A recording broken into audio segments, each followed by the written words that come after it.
So ano mga kabos, ang recipe ko ngayon ay steam na isda. May dalawa akong isda nito, hiniwa ko na siya, nahugasan ko na siya, nalinisan, nalagyan na natin siya ng asin, tapos himasin natin para yung asin ay papasok sa loob.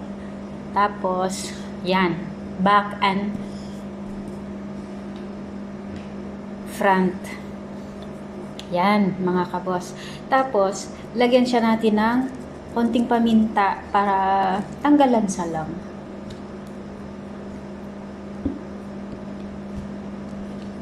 Okay. Then, lagay natin siya dito sa isang lagayan. Kasi i-steam natin to mga kabos. Kung may steam na chicken, eto naman, isda.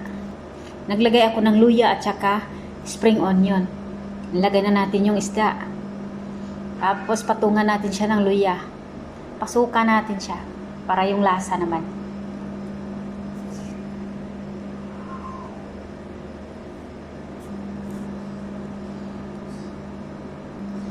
Then okay.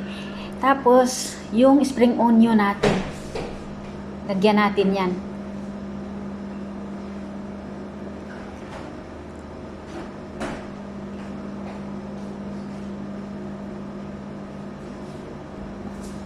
Then, magpakulo tayo ng tubig.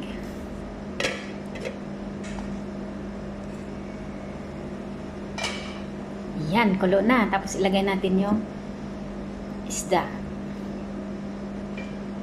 Takpan lang natin siya, palutuin natin siya ng 15 to 20 minutes.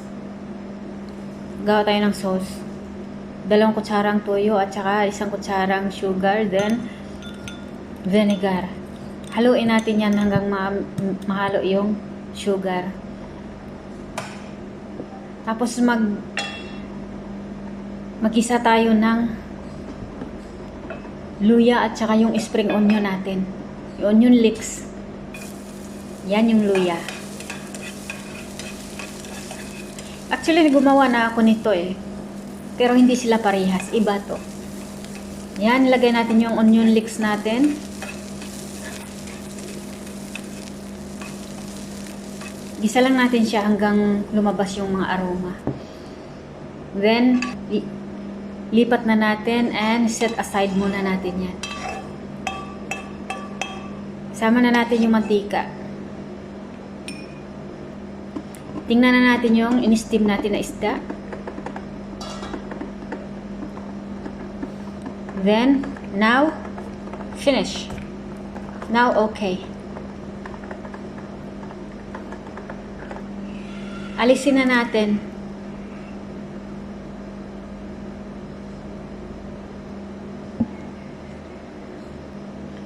Lipat natin siya sa lagayan. Then, lagay natin yung 2 isda natin. Aha. Ay, nagpatong pa ako ng luya kasi may tira akong luya eh. So, lagay na natin yung ginisa nating luya at saka onion leeks. Yan.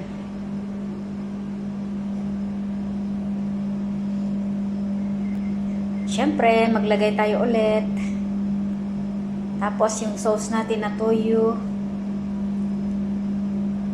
Wow, sobrang sarap to mga kabos.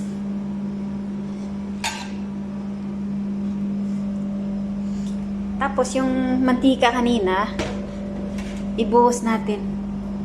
Kasi, yun yung panlasa natin na masarap eh.